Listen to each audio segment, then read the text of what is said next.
there's, we're all Latinos here. We're all hanging out. We're all, we're all cool. And what's the whitest way somebody has named your band or said your band name? Oh, like pronunciation, you mean? Yes. Oh gosh. I don't know. It's like we haven't really had too many. I haven't heard personally too many people like say it back to me. I don't know, Jonathan. Yeah.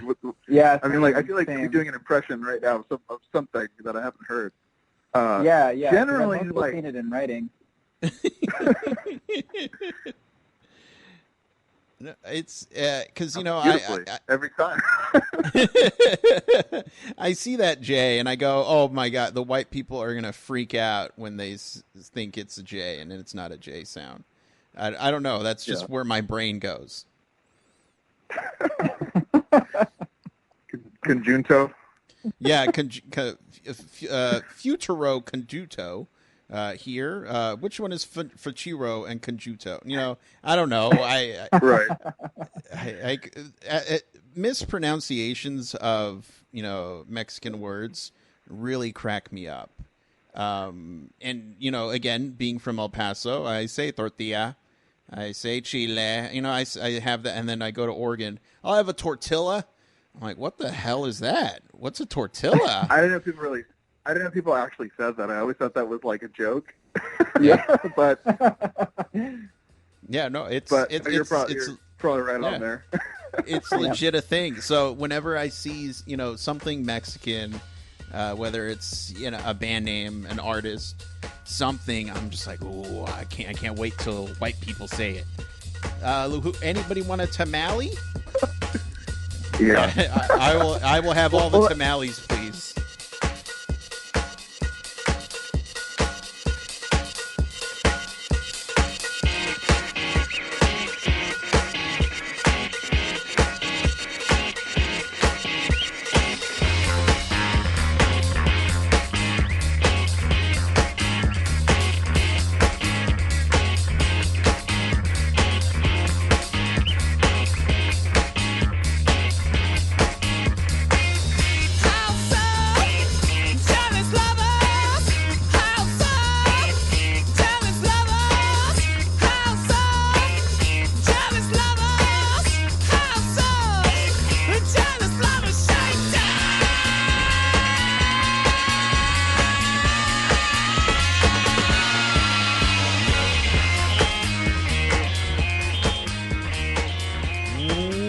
Welcome, everybody, to Casting for Two, the podcast, as always, hosted by me, Chris. Welcome, everybody, to episode number 409 of the podcast. Is it 409? It should be 409. If it's not, I'm going to do nothing and correct myself, but I don't have to because it is 409. Of course, with holidays coming up, I know it's important for everyone to feel, the whole... we want to see our families because that's what holidays do to us.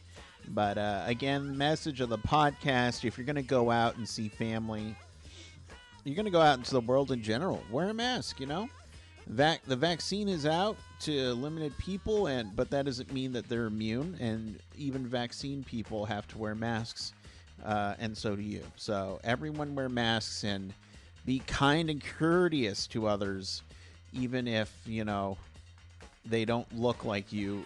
Deep down, we're all the same. We're all humans. We all inhabit this world. So let's treat each other with respect and love.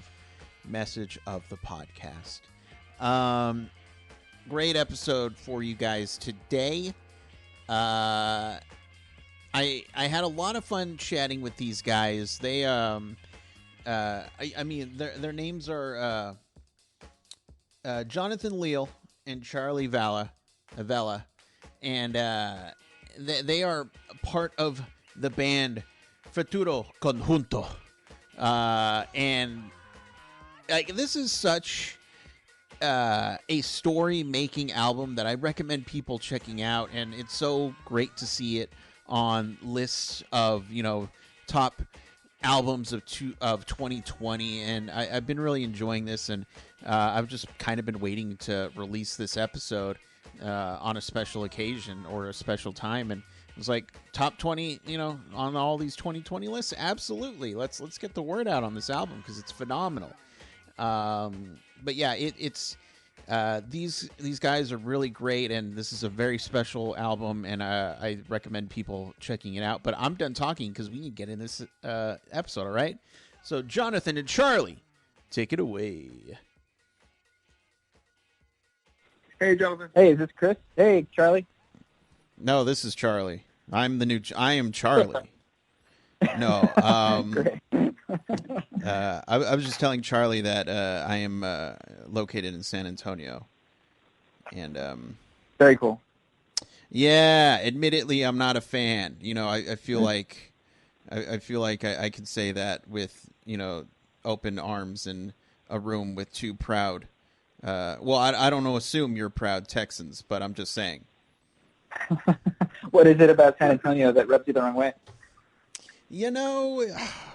How long is this thing? No. So, I mean, I grew up, I was born in El Paso, Texas. You guys are in the Rio Grande Valley. I was at the very tip, the start of it. And I moved to Oregon when I was a young boy, and I just fell in love with Oregon. So that's where my story is. All the verdant green trees and Pacific Northwest mountains. Oh my! It's so hard to explain. I hate humidity. That's number one thing. I hate it. I don't go outside. Well, even before the pandemic happened, I never went outside. But there's something about just crisp air that's hard to explain. Mm-hmm.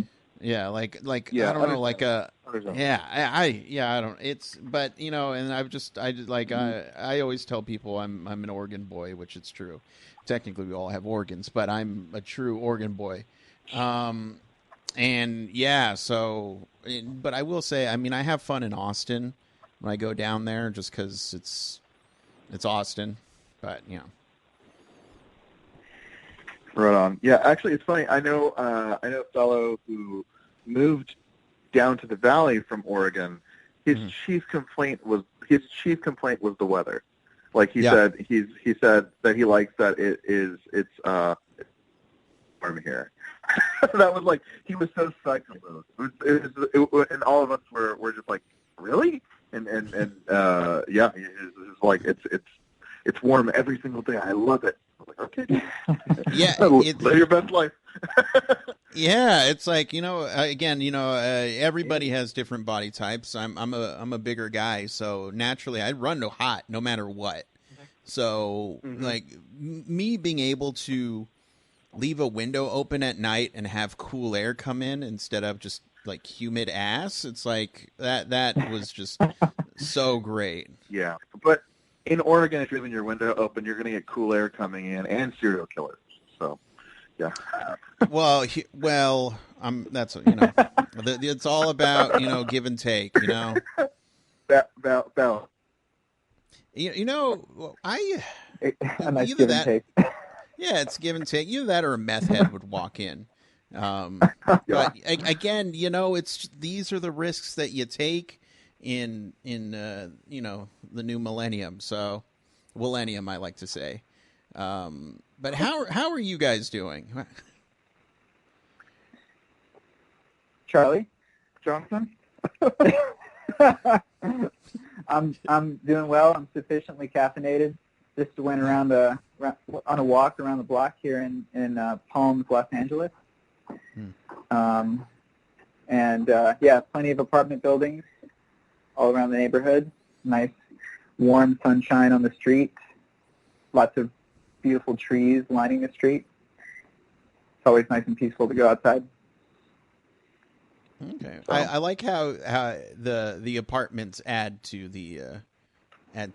Well, that it's scenery. like, I don't know, something about the dystopian sort of ordered grid, very geometrically symmetrical everywhere you look. There's something that's oddly comforting about that to somebody with mild OCD. Gotcha. Okay.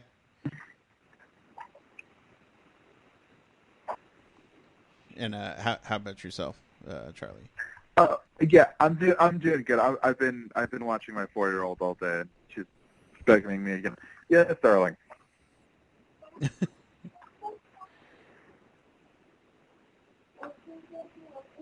Okay, yeah. I've been trying to prep her all day. I was like, I'm gonna be on a phone call today at 7 o'clock. I just, we're gonna build the whole day around that, and like 7 o'clock rolls around and it's all out the window. Right. I mean, Yeah. that's one of the nice things about being a kid. Yeah, for sure. But Doing well. so We just had a touch of a hurricane a couple of weeks ago, so okay. recovering from that. Are you? Oh yeah, because there's yeah. You got to worry about that kind of stuff. Oh yeah. Yeah, Gulf Coast living. Mm-hmm. Okay. Well, stay safe. I have family members that live in Bay City, and yeah, it's every year. It always felt like, okay, well, it's hurricane season, so we're gonna come on up to San Antonio, and I always feel. But let's see what happens. Yeah, I feel bad for that uncertainty. Of well, hopefully nothing happens. But Yeah. it's so hard to predict, of course. There's no escaping this stuff. It's like you're either or you're in the fire zone. It's like Mad Max. No matter where you live in the United States, like there's always something. Tornado somewhere else. It's just like Earthquakes, fires. Yeah, for real. The world is trying to kill us, and you know what? I get it. I get it. It's yeah. But so this is a loose show, as you can tell, where we go on about nothing and everything. But I'm, being in the situation that we're in right now, I've been asking people if they have, if their creativity has been ignited by this, or the opposite. So in your case, have you guys found that you've been more creative in this pandemic, even though I know you guys just been working on an album for a long time? I don't know. I mean, maybe there's a kind of forced creativity when you can't go outside all that much, and you have to deal with the inevitable boredom and existential fear of just being able to access your Twitter feed. But I mean, I've been since the record came out, I've been working on writing and stuff and preparing for the next semester and working on some new music. But yeah, I mean, it's hard to feel totally liberated creatively when you feel like the world is trying to burst through the door and snuff you out. Right. Yeah. Like actually, when the whole kind of lockdown situation happened, that's when we started mixing the record. So, going back and forth on stuff and bringing people in to record, and when everything started slowing down, it sort of was like, okay, now we're both, our schedules are fairly clear. So we were able to put like really concerted time onto it, and then after that, we had all this other stuff to do. Like we were making all this ancillary material and, making little videos and posts and like just kind of building out all the other stuff.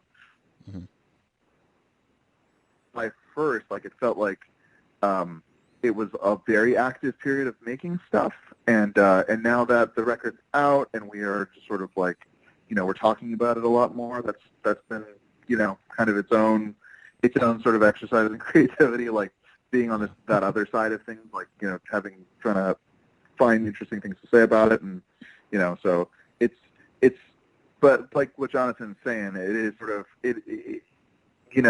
there's like this sort of, you have to write your great novel or whatever while you're in lockdown or whatever. But I think a lot of people are grappling with like the real, heavy emotions of everything that's going on. It's like okay to not feel like totally productive all the time. Right. Like, like it is weird to like be pretending like everything's normal. Right, right. It's yeah, it's funny because I ask this question and I get a lot of different answers. I never really get the same one, and I always appreciate the people that are just like, I don't know what to do because everything sucks and everything's horrible, and I'm sitting there just thinking I'm right there with you. I'm the type of person that I'm at a low point creatively because all this shit that's going on, and yeah, it's tough. It's tough for sure, and I do think people need to hear more about, it's okay not to be creative because, yeah, I don't know. I don't know. I mean, you're right on. Like, to a certain degree, like, I would say, right, we Jonathan, we, like, benefited from the fact that we had, like, momentum going into it. Like, we had a thing that we were trying to finish, but, you know, in terms of, like, starting a new thing right now, like, hey, I'm going to start this whole new project, it's like, I get how that's harder to even think through right now, like, for a lot of folks. And, we're all, like, I think maybe that's social media a little bit. Like, we always have to be kind of, like, have the appearance of grinding or whatever, but, like, it's not, like, normal. I hope, I mean, like, in the Spanish flu pandemic, I hope people didn't, have to worry about, like, oh, I gotta, like, look like I'm, still entrepreneuring during all this craziness. Right. Well, there was that one person who was like, I need to be productive. But yeah, no, and I promote the podcast. I use social media, stuff like that. But as soon as the pandemic hit, I guess a month into lockdown, I was literally like leaving my phone in the other room, not going on Twitter, just because I was just like, I don't want to see that right now. I would rather literally do anything else than just be on social media. Now, of course, I know you guys you're promoting something, so I get it, but it was kind of a huge, like, I have nothing to say, so I'm not going to say a thing. Unlike certain people who are like, I have nothing to say, I need to say something right now. Do you feel like leaving your phone behind for a few hours a day helps your state of mind?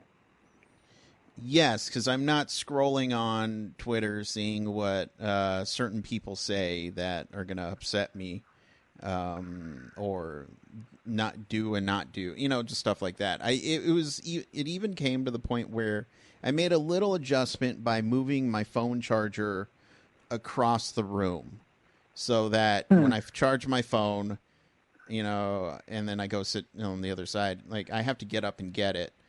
Versus, it's over there, nothing's going on, I'll be fine. So it's a lot better for me just not checking my phone because, and I'm not saying I'm lazy, which I don't know, I kind of am, but it's like, I don't know, it's all the way over there. I don't really care right now. So yeah, I love that, actually. Like, where you're kind of pitting these two base drives, like my kind of depressive need to know everything that's going on, and then I think you're setting yourself up for success.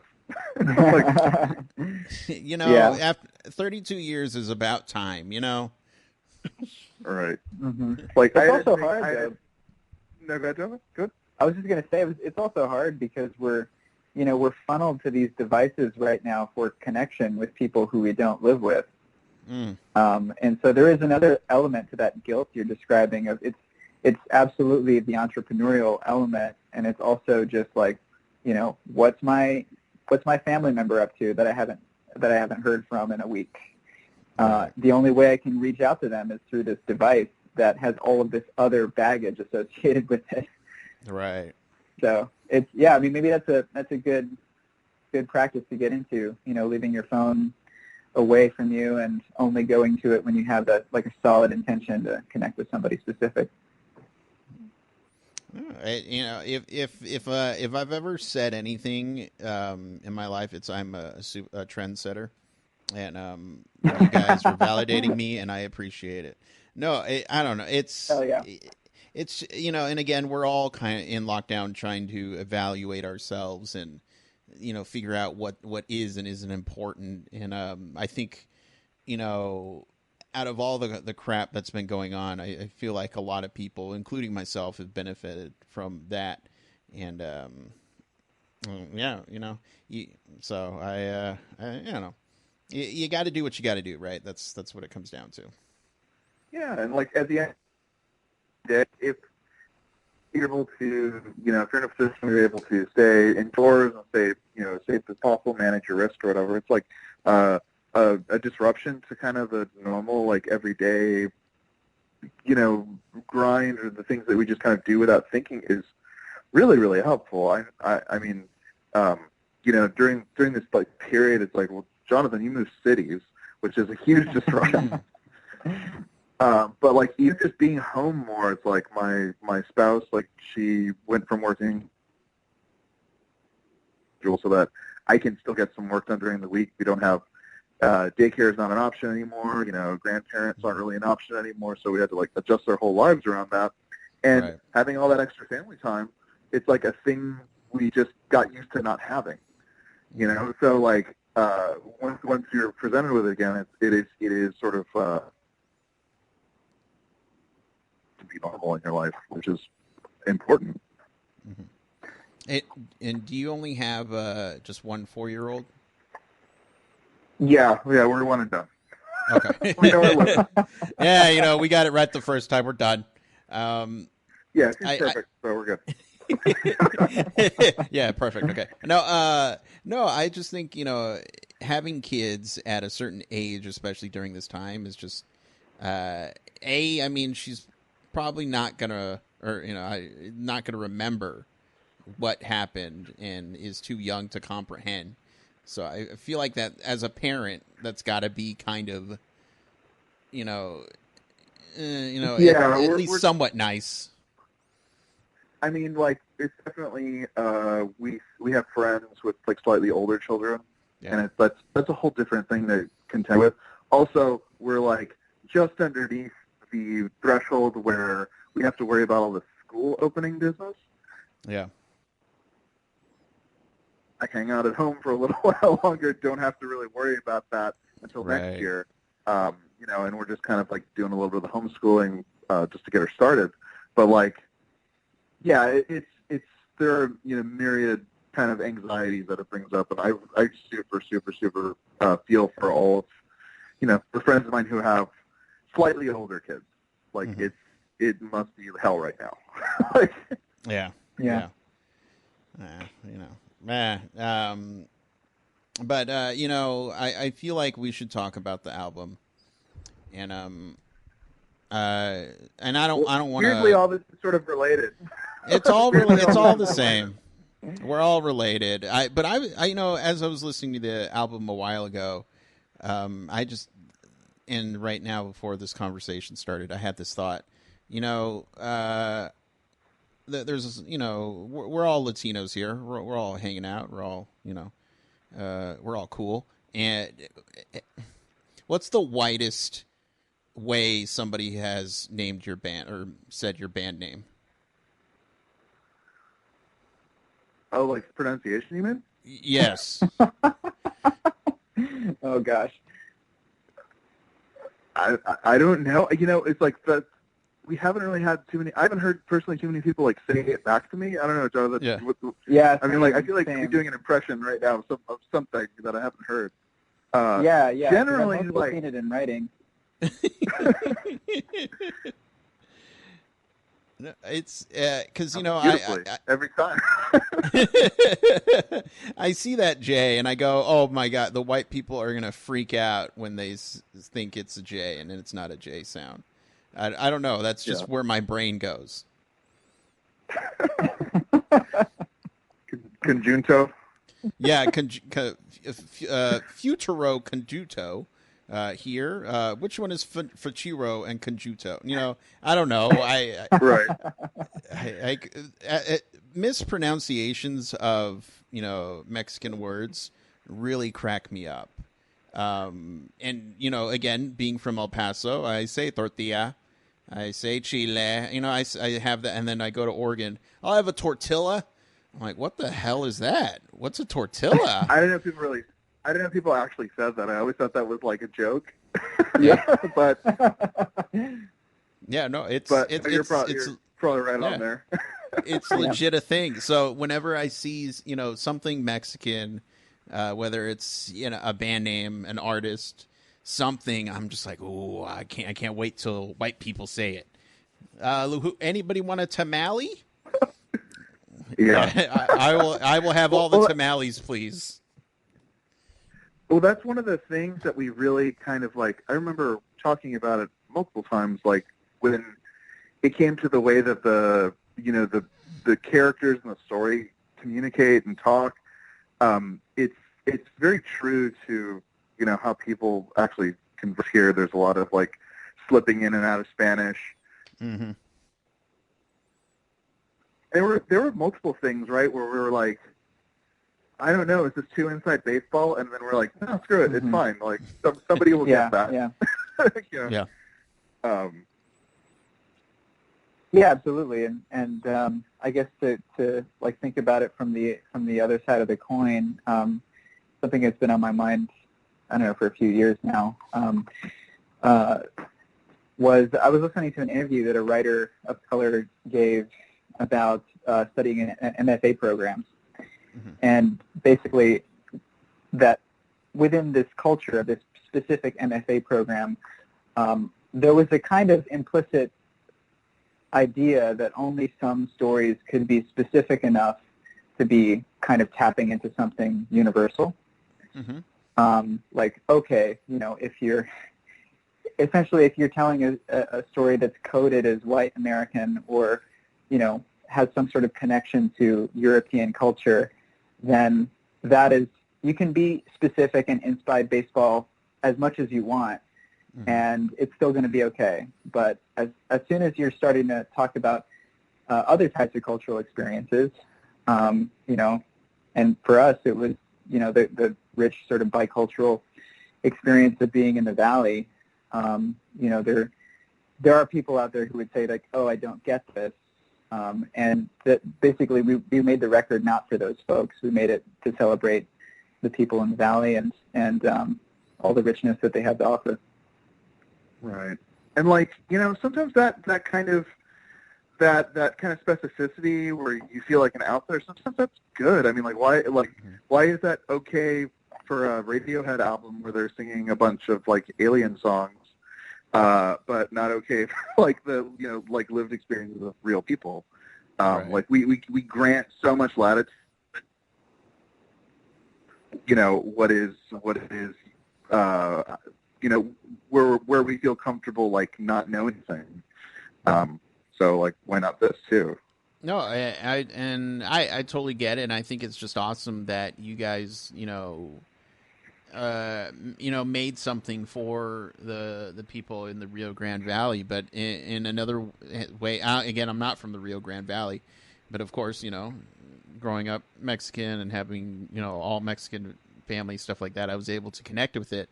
And then I was just thinking again about the band name and all that, just how great it is that in a world, well, I shouldn't say in a world, but I guess in the U.S., in a world where everything, but you know, where in America, you know, a lot of popular content is usually driven by white people. You guys were like, you know what, let's stay true to ourselves and let's make it for the people that we grew up on, and it just adds a bit of Mexican flair, that Latino flair, that, you know, I think it's very much appreciated as somebody who is, you know, Mexican, and I'm not going to say, oh, I'm underrepresented and everything, but it's just nice to just get a project that is like, oh, I get this, I understand this, and not have to kind of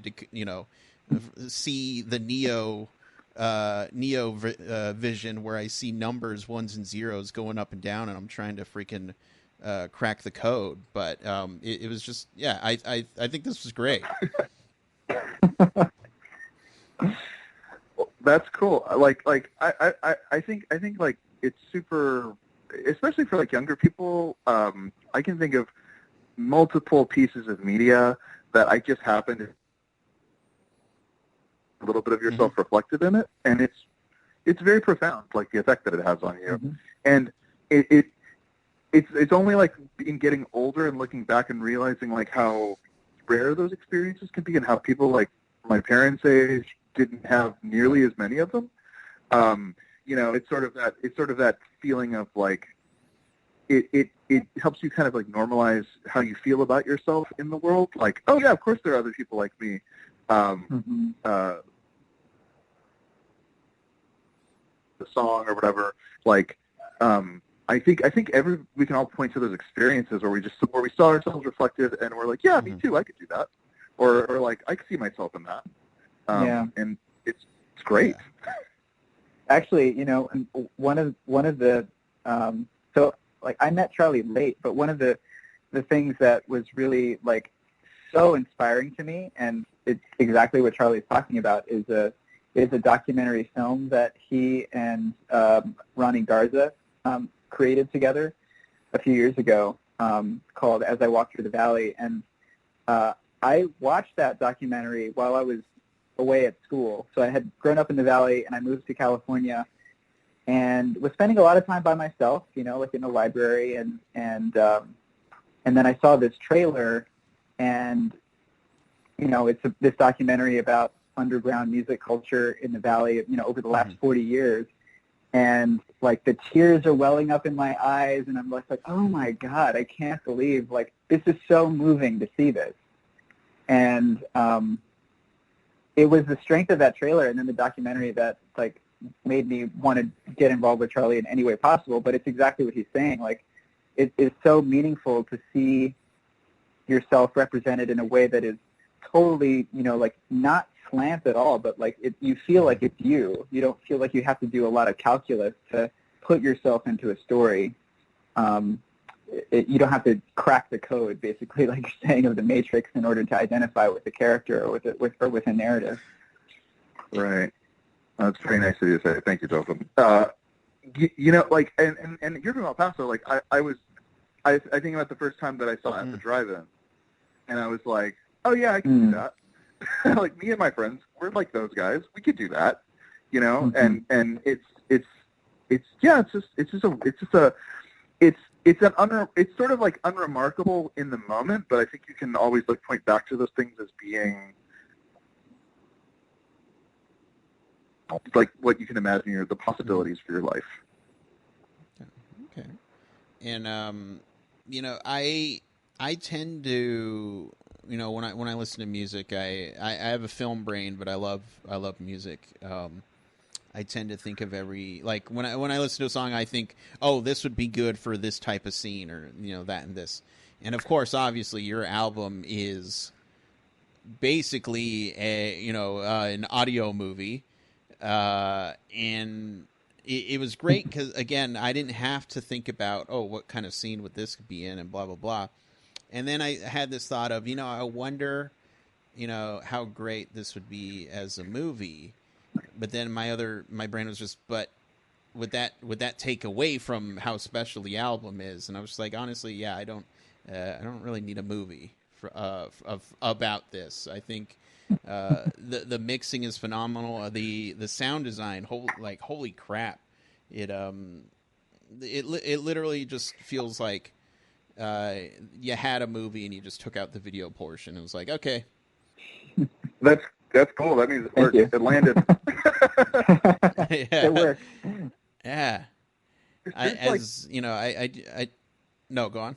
No. There's just like I really appreciate what you're saying about the sound design. Like, we put so many layers into this thing. Like, I think, and even for like the smallest thing, and like there's this kind of like background scene on the website. Like, there's these little animated movies, and there's a scene where somebody's like walking through a futuristic city, and the background noise like happening in the world around like I remember when we were sitting on a Google Hangout, like screen sharing, Jonathan and I, and we're like, pulling all the sounds that would like make up this background wash, and it's like it's very low in the mix and stuff, but it's like I think we spent like several hours on it. Like it was Yes. just, Yes, absolutely. dense.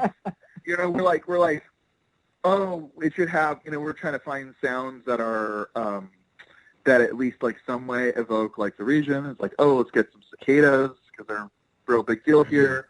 And then it's like, no, it has to be like actual local cicadas. Like it can't be just like a stock sound because they all sound different. Like cicadas in Mississippi sound different than cicadas in Texas. So like, it was this kind of like excruciating level of like detail. we were both committed to like infusing meaning into all those layers, like there's this really funny meme that I've seen. I think it's for like people who work in film post, like audio for film, and it was like it's this person concentrating looking at the computer, and he's like both of these fart sound effects are funny, but which one tells us more about the character? Yes. Yeah, and so like levels of. Yeah, it's fun because I do video editing as well, and I spend a majority of the time on audio just because I want it to sound cool. And I remember I was editing just a dumb promo video for the group I was in, and action movies in the 80s, whenever something would explode, they would use like tiger roars and stuff like that. So I was just like, you know what, we're going to town. I'm going to find the right tiger roar and stuff like that. And, just like, and I was just adding just stuff in there that, you could hear if you really paid attention, but otherwise you wouldn't hear it. And I think that's always just kind of the funny life of a sound editor, where it's just like, if somebody hears this, that's awesome, but really nobody is going to see it unless they look at my screen and see the amount of audio files that are there. And I love audio mixing. It's always fun, especially when you get a little crazy trying to find the right sound. Yeah, one of the really Herculean tasks of this too was, we were like committed to this. To the conceit of the album being a recording of a live concert, and again on one of these multi-hour mixing sessions that is happening during the shelter-in-place order, where we're doing this on Google Hangouts. Charlie has this super brilliant idea that instead of like dragging these individual audio files of crowd cheers, and many of them have been like recorded by us. Like instead of dragging them into these individual places, in this master, like mad scientist Frankenstein Pro Tool session that Charlie had, he made this virtual instrument where he could basically play the crowd and have it be like at different points of intensity. And if not for that, I feel like we would still be on a Zoom call or a Google Hangout call. Yeah, there was all kinds of cool stuff in instrument. Like we had some stock stuff that we had found. Like Jonathan had recorded a couple of like different concerts. One was like kind of a small intimate concert with actually one of the singers who's on the album. She had gone to go play some shows, concert that Jonathan recorded, and then there's also like a Cafe Tacuba show, which has like thousands of people, and so like we were able to use that for like some of the big roars, but like we had to kind of like be really careful to cut around people saying like in the background. But like there was just like it 1,000% like that probably shaved like days and days off of the production process, like just having like all the left side of the keyboard and like the stadium, Queen at Wimberley is like on the right side of the keyboard, and we could kind of like, sort of like build it into the tracks. But no recording of farts. No fart sounding. No farts to my recollection. All right. All right. You didn't make a keyboard, using fart noises. Come on. No, Maybe in I the mean, sequel. yeah, maybe so. Actually, there's a drum sample company, and every year they put out like an April Fool's Day video. And one year it was like, oh, our new sample pack is like all farts, and they made a whole video about like how like the elaborate ways and like the $20,000. Nice. But there's like all kinds of like weird little tiny like sounds all throughout, like that we. Yeah. I'm trying to remember like. Oh, one of the good. One of the super cool ones that you found was from the NASA sound bank that we have in the yeah. Yeah, and that's like a perfect example of like trying to find sounds that aren't just like functional musically, but like they have something to do with the story and like they're part of the characterization in the universe. And yeah, in one of the songs by the fictional band Zos, there are some sounds that are kind of directly sampled from this NASA sound bank, which is super cool.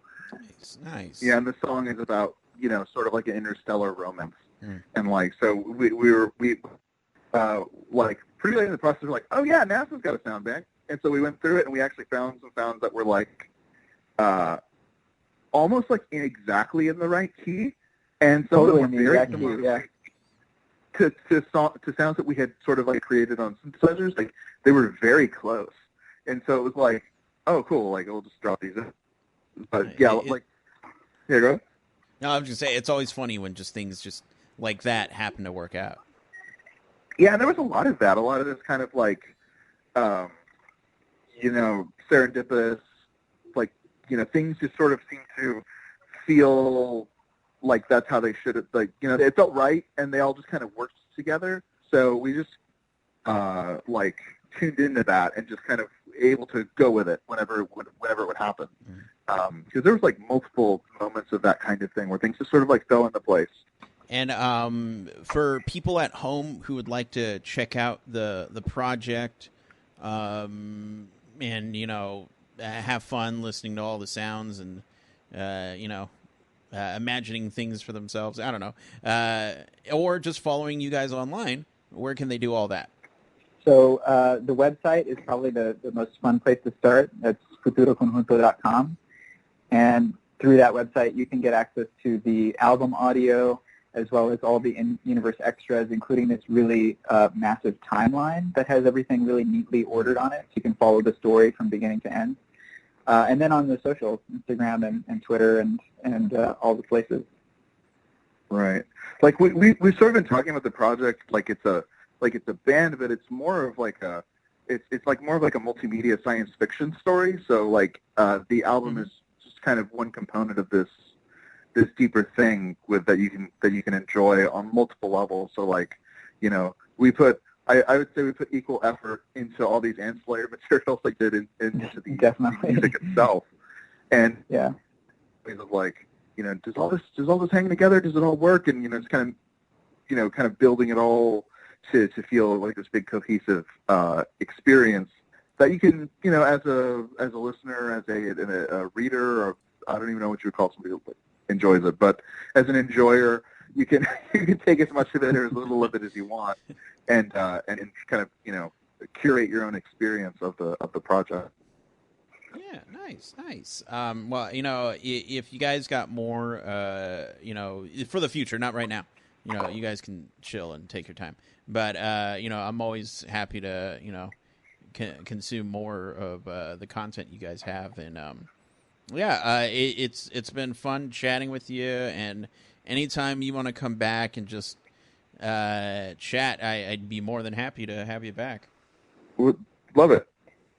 Awesome. Thank you so much, Chris. This has been fun. No, I'm glad, but I'll let you go. Take care of your 4-year-old or be happy that there's like a grid that outside. A grid, go enjoy and walk in the grid. I don't know. It's the little things, man. Yeah. There you go. But again, have a wonderful rest of your day/night. Cool. Thank you so much. Thank you, Chris. Take care. Thank you. Bye-bye.